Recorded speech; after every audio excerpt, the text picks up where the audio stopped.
Okay, we're live. Oh, hi, everybody. Good morning, good evening, good afternoon, wherever you are. It's my first time going live, so I apologize if there's some hiccups or awkwardness, but yeah, good. It is what it is. Thank you so much for your questions. I got a lot of really interesting ones, and I'm going to answer a few of them today. I'm going to try and make sure that this video gets saved just in case anybody misses it. But yeah, I asked you guys to ask me questions, and I got some really interesting ones. So I'm going to answer just a few. Some of them were makeup, some of them were personal, a little bit of everything, but we'll go into just a few of them. Let's see, where should we start? Do you use a different moisturizer PM than AM?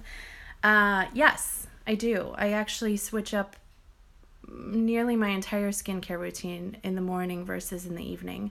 Also depending on the season as well. In the morning, I use Water Balm by Sonia Rosselli. She is a Chicago-based makeup artist, created her own skin prep line. It's actually a really amazing moisturizer that I keep in my kit and I use for pretty much everybody. It's like a gel-based consistency, and then you pat it into the skin and you can almost see it turn to water. Really cool. Love that because it's light. I have combination to dry dehydrated skin, and then in the summer my skin can get a little bit oily in the T-zone. So I need something that's going to not weigh, not have too much weight to it, but also penetrate deep, and that's an amazing one. So I do that every day. And then at night, I usually like to also add in an oil. So the one I'm loving right now is Nazan Schnapp Jasmine Orchid. You could see it's very well loved. This one is almost done. I have a backup ready to go. But yeah, what I'll do is I'll take a few drops of that into my palms and then rub it and kind of really press it into the face. Really nice, really soothing, really moisturizing. Also great smell, like that jasmine smell is just really soothing. It's 100% natural, so that's also a pretty great thing. It's a vegan brand as well.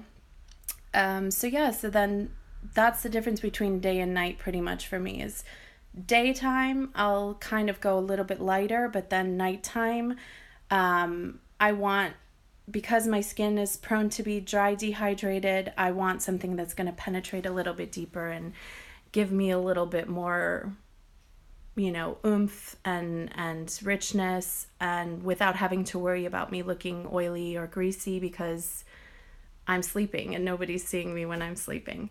So that was that. Let's see, what's another? Oh, I guess I can kind of go into the question. I got a question about primers. What's your go-to primer? Do you use a separate one for your eyes? Yes. Going back to primer, the Water Balm is a really, really great primer. A lot of skin prep base is based off of, like making sure that your skin is really nice and hydrated and moisturized. Because no matter what you put on top of the skin, if it doesn't have a great base layer of moisture and is really nice, properly hydrated and exfoliated, no matter what you put on, it's not going to look great. So I always say that hydration and that moisturization is really, really important before putting on any kind of makeup. And it also actually does help your makeup last longer and stay throughout the day, because if your skin isn't moisturized or if it's stripped of its natural oils, what it tends to do then is overproduce oil. So then your skin gets oilier, whatever you have on your face, foundation, that sort of thing, it can kind of get a little bit cakey or look oily and then start to slide off, and that's not cute. So That is my actual go-to primer right now. There are different primers depending on what your concerns are. So like if you want to fill in pores, for example, there's a lot of great primers right now. I know Tatcha has one. The Benefit Professional is another one. They're very silicone-y. They're kind of dimethicone-y. You have to be careful with those though, because if you use too much, it makes your your foundation or whatever it goes on top look really cakey. So just very, very sparingly and only in the places that you really need to use them. And I would say the best thing to do when it comes to primers, if you're testing, is to actually get samples and then try them out and see how they work, because not everything is going to work for everybody. All of our skins are different, and our lifestyles are different, our environments are different. So depending on where you are in the world, what time of year it is, what your chemistry is like, different products will have different effects. But just kind of like, I'll just put out general ones that I think like kind of are generally should work for everybody, and that I do carry in my kit, because that's something that I try and do too, is stock my kit with things that I know will work on an array of people and skin types, and that I won't run into the problem that I don't have something that somebody specifically needs. So yes, that is my go-to primer. Do you use a separate one for your eyes? I do. There's actually a few different eye primers that I like, just depending on what I'm going for. Typically nowadays, I don't do much more makeup than this on a daily basis. So I'll just use a light concealer. The one I really like right now is the Sensai. It's like a highlighting pen. Looks like that. It's like kind of like the YSL Touche Éclat. Love that one. It's nice because it's highlighting and brightening, and so it's really great for under the eye, but really great for the skin on top of the eye too. One thing to be careful about though, if you use anything on your eyelids, like a concealer, and you have oily eyelids, I tend to have oily eyelids, and I also, as you can see, like I have a hooded eyelid, so my skin folds over my eye when it's open, and that can kind of lead to those creases throughout the day. So just be aware, if you're like me, just a really, really light layer. The more you use, the more it's going to crease and bunch, and that's also not cute. So I love that. Another one that I love is the MAC 24-hour extended eye base. This one is a little bit thicker. Well, it's significantly thicker. Also, you really only need a little bit. That one I like to use when I'm using any kind of eyeshadow that maybe has a little bit of a sparkle or a glitter to it. I find that really adheres really well to those. And then my tried and true one that I've been using for years and years is the MAC Paint Pots. This one is soft ochre. It's like a skin tone, and those are great because they're eye primers and eyeshadows in one. Like, they do come in a variety of colors and textures. Love those for when I'm doing when I'm going out and doing a full eye, which, like I said, doesn't happen that often anymore, but I love those for that purpose, because you can just take your ring finger, put it all over your eye. I go all the way up to the brow with mine, and then just give it a minute, and then it sets, and then you can pop whatever on top of it. And those I find have been the best as far as keeping my eyeshadows on and stopping them from creasing, because like I said, with my hooded eyelids, sorry if you can hear banging, they're doing construction not far.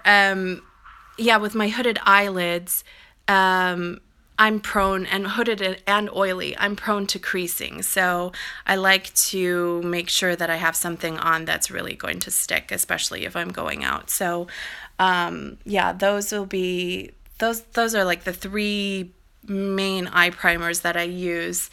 Some other ones that are really great, like cult classics, are the Urban Decay Primer Potion.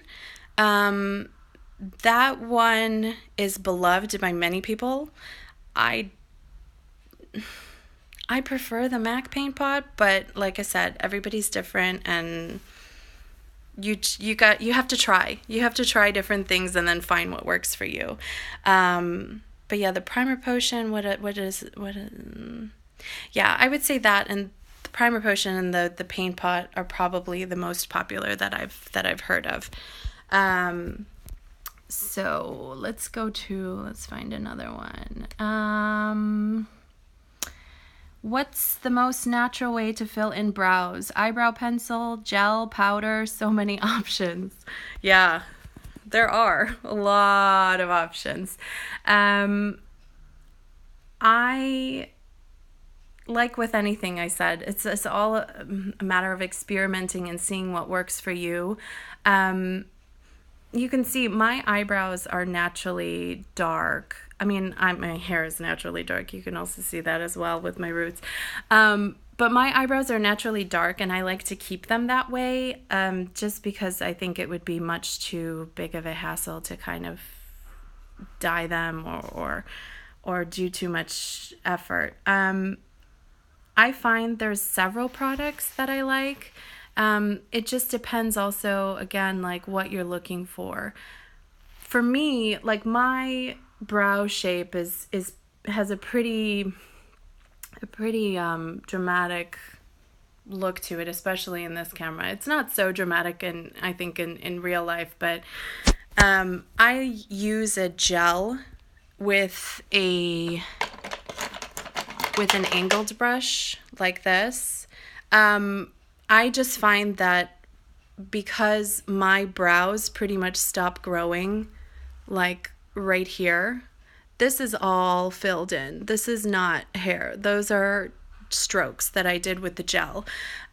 Because my brow hair is so naturally dark and it's pretty much, there's nothing here, I feel that I need to use a gel because I want to get the same kind of, look and thickness, and just so it looks cohesive the whole way through.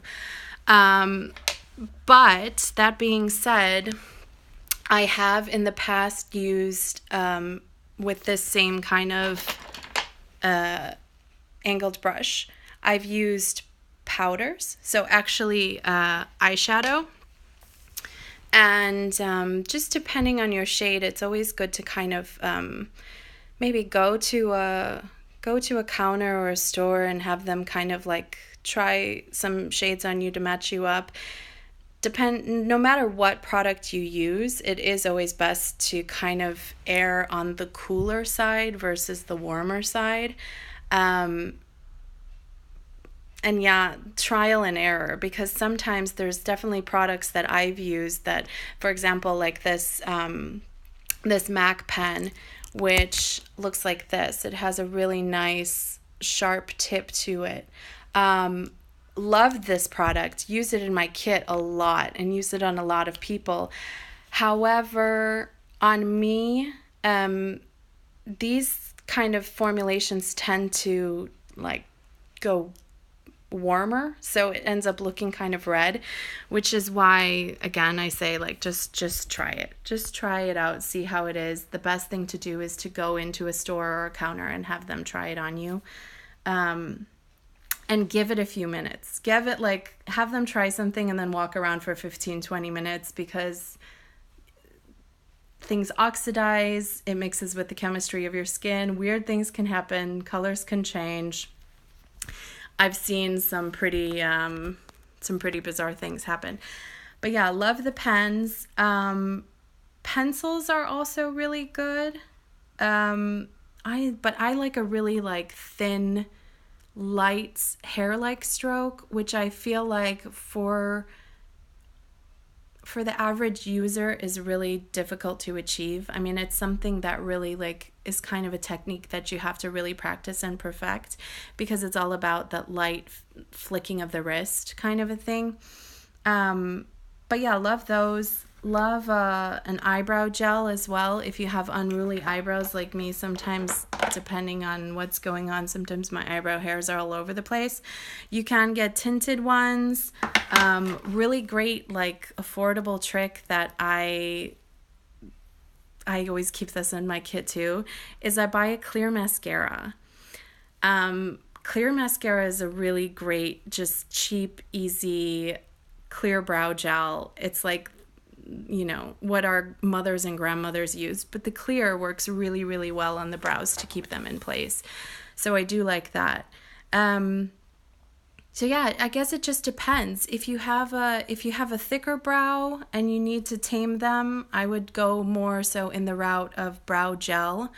If you're not looking to fill in. If you have like a medium brow and you're just looking maybe to fill in some places, I would do probably like a pencil or a pen, like the MAC pen I was showing you. Or if you're like me and you have like a big bald spots and no eyebrows coming in, then I would definitely do a brow gel, but just be careful because it's really easy to go heavy-handed. So let's see, let's look for some other questions. Sorry, I just have them screenshotted on my computer.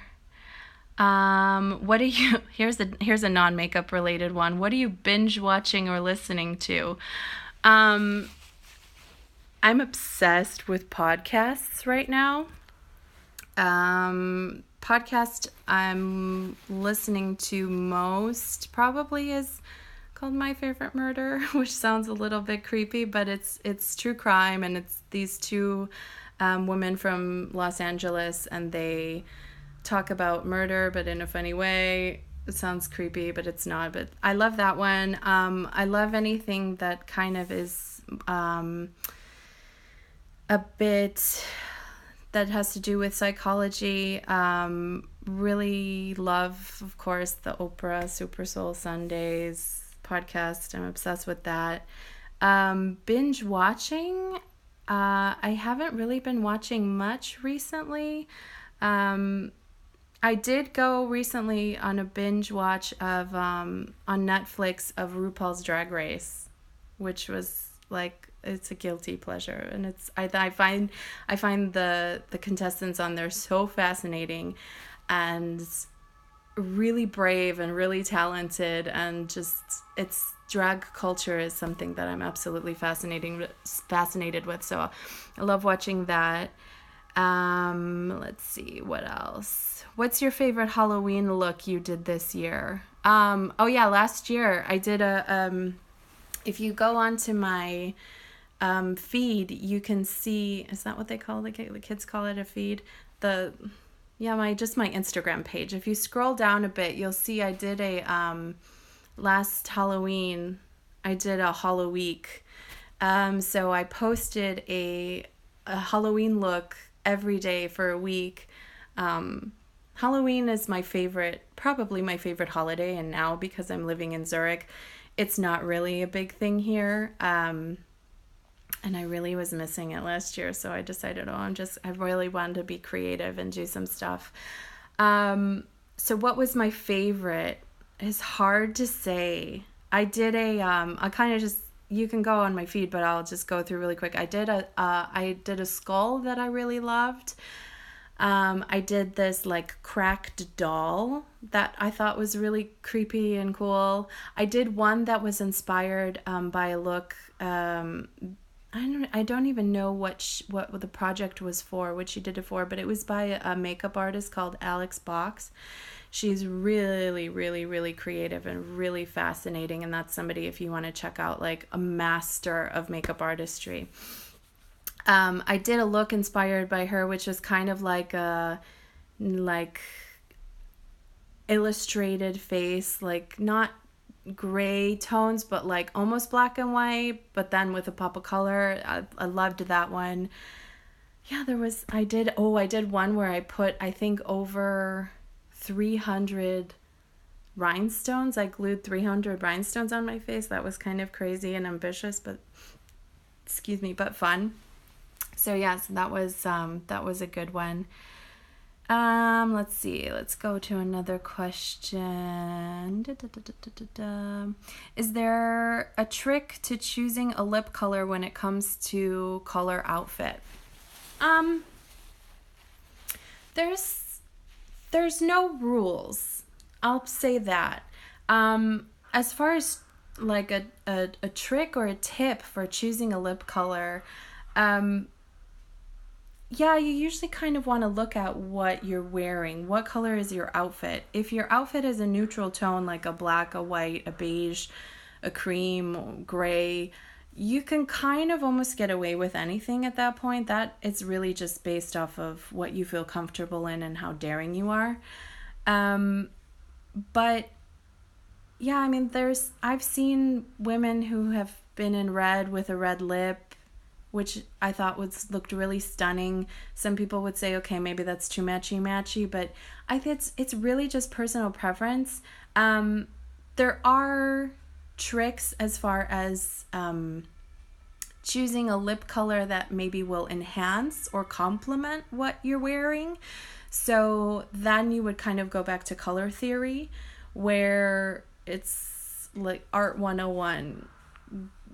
Blue complements orange, red complements green, yellow complements violet. So just looking at that, but that's a whole like 3-hour conversation in itself. But I would say just, do what you think looks good and what you feel good in. You know what I mean? That's the fun of it. It's makeup. You're supposed to just feel good. So yeah, let's see. Let me see if maybe I can just do one more quick one because I kind of have to get going.